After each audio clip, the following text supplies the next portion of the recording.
there was no way that ESPN was going to beg out of the deal because it was making them money. The ACC network makes them money. They put no effort into it, but it earns them money. Why would they get rid of something that makes them money and isn't costing them, in the grand scheme of things, a ton? So it was never going to be a case where ESPN begged off the ACC. I think the ACC could have gone to market and probably even done better for themselves. But what would have happened was, had the ESPN opted out of the contract, then it would have been rats leaving the ship. And there's no way, I know I'm not using that term derogatively. It's, to me, that's it. Just what schools would have just taken that opportunity to leave. But what we have now is a deal that extends all the way through 2036. So we're talking about an additional 11 years. And I know that there are going to be tweaks to what how the ACC is going to distribute revenue. And hopefully they will find more revenue streams to kind of help Florida State and Clemson and some of the squeaky wheels, help them bridge the gap in some ways between what they bring in from media and what their competitors in the SEC and, to an extent, the Big Ten are. I mean, there's just no way you're going to be able to compete with that because I don't know if you know this. There's a new administration in Washington. There is a new one. I've read about it, and a time or two. I don't know everything they're doing, but I believe that they're changing locations for we have regional treasuries. Like if you pick up a dollar bill, it tells you where that dollar bill came from, right? So Indianapolis will be one, where the Big Ten is. I think is the Indianapolis their headquarters, and where's the Big Ten? Where's the SEC? Atlanta? I don't know. It was a joke. But Greg Sankey and Tony Petitti will handle all the money for the United States of America. It was such a bad joke. Jerry Palm, CBSSports.com, chief bracketologist. Save me. You got where I was getting to, right? I did. Yeah. Yeah, I did. The Big Ten is located in Chicago. So I couldn't even get that right. Well, Indianapolis is a reasonable guess, though. But thank you. I appreciate that. All right, sir. I texted you because I was looking at your bracketology, and you and I go, back 20 years probably. Yeah, I would say, at least. So I was looking at your bracketology, and I know it was before Tuesday night's game at Pitt. You still had UNC as one of your last, not even in Dayton. You had them. Actually, I believe I did have them in Dayton. Did you have them in Dayton? I think so, yeah. All right. Well, do you still have them in Dayton? Well, check with me Friday. I would say probably not, but it depends on what other teams do.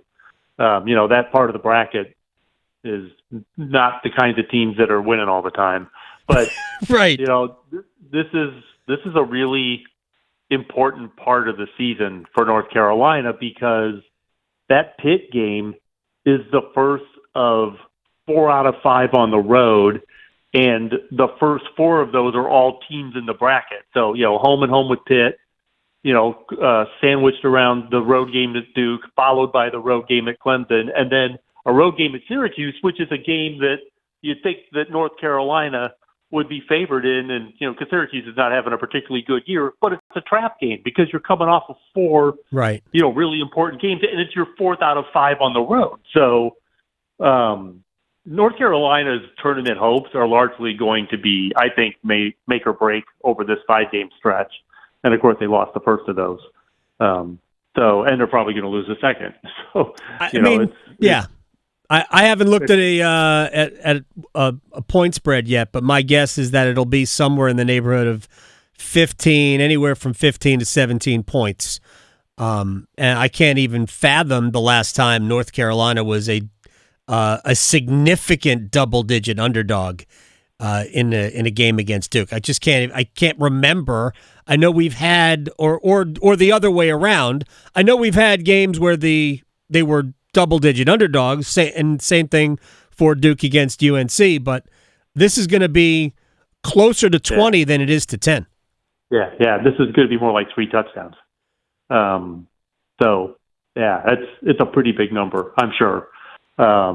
It's and you look at how these two teams are going, and you wonder how Carolina can be competitive in this game. They just haven't played that well, and especially against better teams. I mean, that's their tournament resume is you're like 1-8 in quad one games. Right. They don't have any like really horrible losses. It's just that they can't beat the good teams. Stanford's not that great. Yeah, I would argue that's a pretty horrible loss at home. Well, it's quad two, so by the standard of what they've done this year, it's pretty bad, but it's not like losing to Georgia Tech or something like that. Jerry Palm is joining us here in the Adam Gold Show. You and I went back and forth last year, and I was using the Big 12 as the rabbit, I guess, in this conversation. In that I wasn't trying to, and last year I wasn't trying to say that the ACC was so good. I was trying to say that the net rating, the way they group teams, was really skewing the numbers in favor of the Big 12 because so much of what their ranking was really formed before they started conference play, and then basically every conference game, it seemed, was a quad one opportunity, especially if you were playing on the road. The ACC this year is the opposite of what the Big 12 was last year, because it blows me away that there are basically, if you're the home team, if you're Duke, only one team right now gives you a quad one opportunity. Only one, and that's Louisville. Same thing. So Louisville, only Duke at home. By the way, Duke won that game at Louisville. Everybody else, at best, you're talking about a quad two game. Yeah. Do you think the committee looks? Clemson is right on the border. Clemson's 30 in the net this morning. So that would be quad one, except for if Duke were playing them today and beat them, they'd probably drop out of 30. So, unless just playing the number 3 team in the net drags you into it, regardless. If you're competitive, actually, you could stay there. So because the net is like Ken Pom. I mean, it's basically all scoring margin. It's the NCAA went out and tried, when they made the net, they tried to recreate Ken Pom, and it's amazing how close it is. Like statistically speaking, the correlation is like higher than 0.99 on a 0 to 1 scale.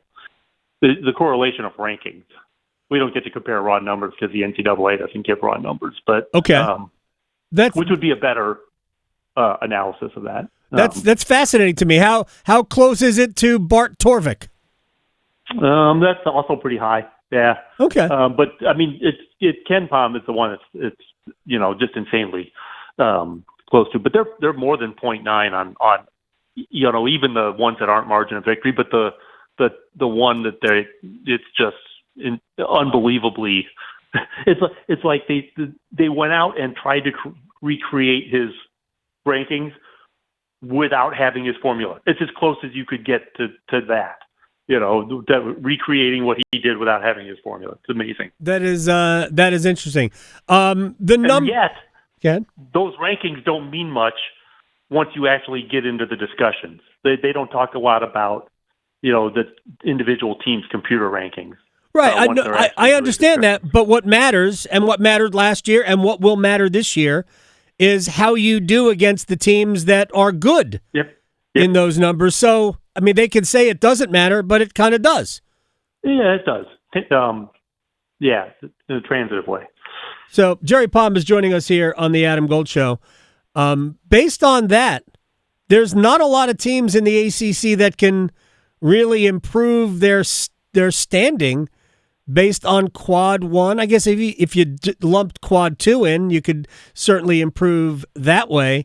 How many games would you say a North Carolina, if they don't beat Duke, and if, let's just say, they lose at Clemson, but they beat Pitt at home, which isn't a quad one game at this point, So they swing and miss on their 3 quad 1 chances here, and they're now 1-9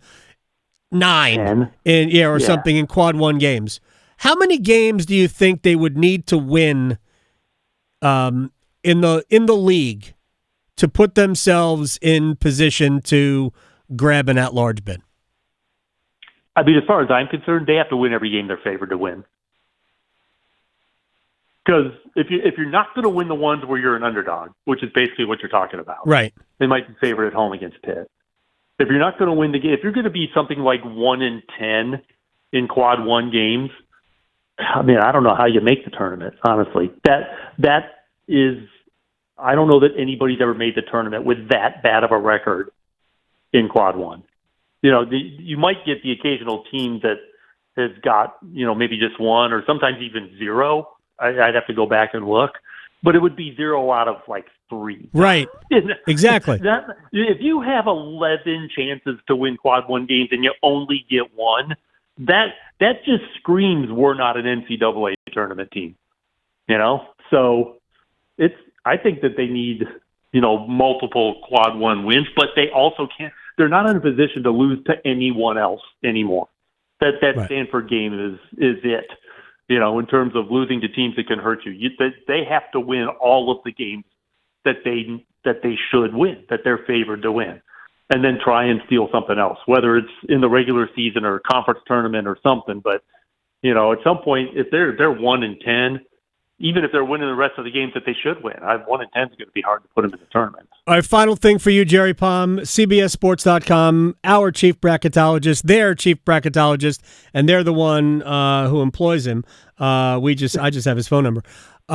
For Duke at the top of the bracket, or near the top of the bracket, wherever they are, what is their margin for error to maintain? Do they have to win the ACC tournament to also be a 1 seed? Or can 19-1 in the regular season or 20-0 and bow out in the quarterfinals of the ACC tournament because they don't want to play in it? Would that still keep them as a 1? You're talking about 1 or 2 more losses the rest of the way. They're I would say have a high percentage chance of being a 1 seed, not the 1 seed, but a 1 seed. What's their path to the 1 seed? They'll probably win them all. I mean, that's the easy path to maybe the 1 seed. The thing that, Auburn's ahead of them, but they beat Auburn. Mm-hmm. So right now, that's not a decisive thing, nor do I believe it should be. But, if Duke is out there winning, and Auburn's going through an SEC grind and they take a loss or 2, that comes into play. So, they'd be the number 1 overall right now if Auburn took a loss sometime here. Yeah, probably. I'm not. But Auburn has got like 12 quad 1 wins. I know. So they're awesome. Not. They are flat out awesome. The Tigers are a tremendous team. They are the Jerry Palm of the SEC. Jerry Palm, CBS Sports Bracketology, our chief bracketologist at JP Palm CBS on Twitter. Thank you, man. I'll talk to you soon. All right, take care. Peace.